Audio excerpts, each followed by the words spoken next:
Welcome back, everybody. So I have 3 tips that I'm going to give you that will help you prospect and get clients regardless of what the market is doing.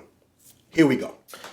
Tip number 1, use your broker's listings to get you more business. Now, what do I mean by that? Well, listen, whatever brokerage that you're in, they're going to have a bunch of listings, okay? What I would recommend is subscribing to some sort of a dial-up service like RedX or the cold directory. And what you want to do is whatever new listings or current listings that your broker has, right? If you go right in the MLS, you can see that. Start calling the neighborhood of those listings, okay? And try to find buyers for those listings. How do you do that? Well, let me explain, right? So you call them up, you look at the area, right? You call up the neighbor next door. You're going to say something like this. Hi, my name is Lewis with eXp.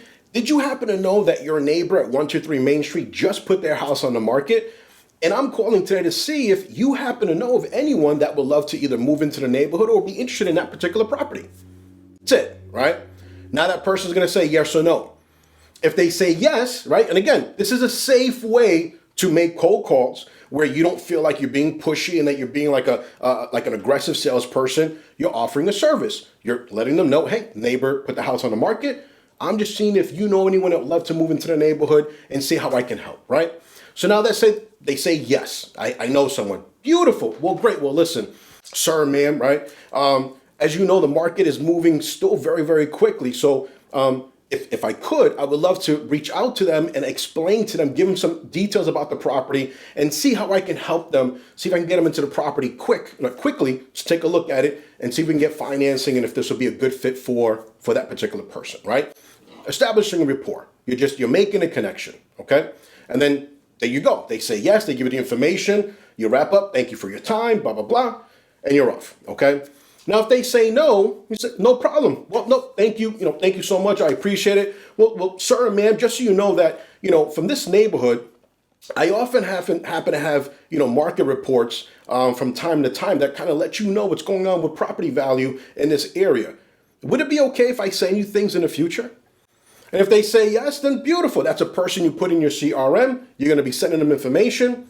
That's great. That's a lead, right? It didn't work out today, but it might work out in the future. So you stay connected with that person.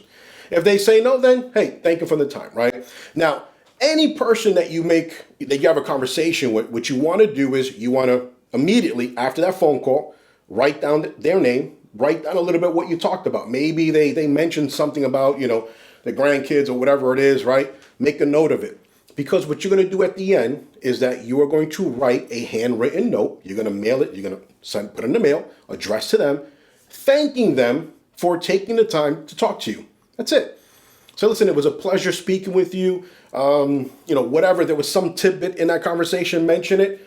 Put your business card in there. Here you go. Okay?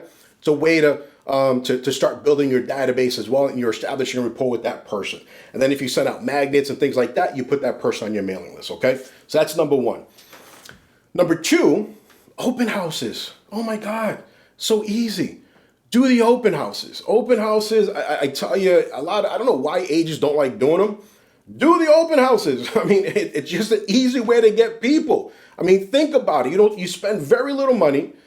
You're putting up a sign, people are showing up to your property, and usually they qualify for that property. You're there. If they don't have an agent, that's your person, right? And even if they do have an agent, if that agent isn't doing what they're doing and they decide they want to come work with you, then hey, they come work with you. That's another way of getting business, okay? So definitely do your open houses. Tip number 3. Oh, what if you don't have any listings? Got to get that too. Same thing. Go through your broker's listings. Talk to the listing agent. Reach out to them. If there's a market that you want to be in, call that agent. Say, hey, listen, are you doing an open house by any chance? No? Well, can I do one? They're not going to say no. They're going to make sure. The more exposure they get, the better it is. So even if you don't have listings, that's no excuse. You can do open houses, okay? So tip number 3, socialize. Yes, socialize. Go out there, join clubs.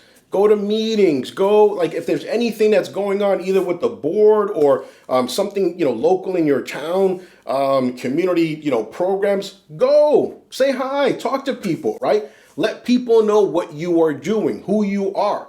You're an agent, you're doing this, blah, blah, blah. right? Because look, everyone loves real estate. And as soon as you say, oh, I'm a realtor, oh my God, how's the market, right?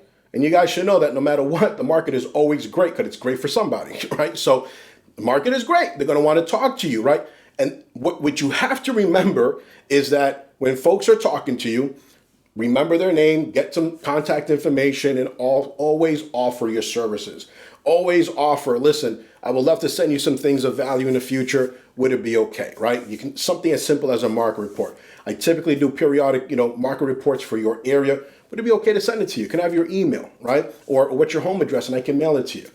This is how you start building your database. And then you start touching base with these people periodically, and you're going to see that business is going to start going, okay? But I promise you, if you do any of those three, number one, if you do number one, you're going to get business. I mean, there's no way not to get business from it other than you just don't do it. But if you do that, I promise you, you will start seeing business coming in. Your pipeline is going to start filling up, and you're going to be well on your way of having a successful career in real estate, okay? Then we'll get into what happens when you get too busy, how to handle that, all right? Well, those are my 3 tips, guys. If you have any other questions, let me know. Leave me a comment. If there's something else, if there's a different tip that you would throw in there, let me know too, okay? Well, as always, guys, thank you, and until next time.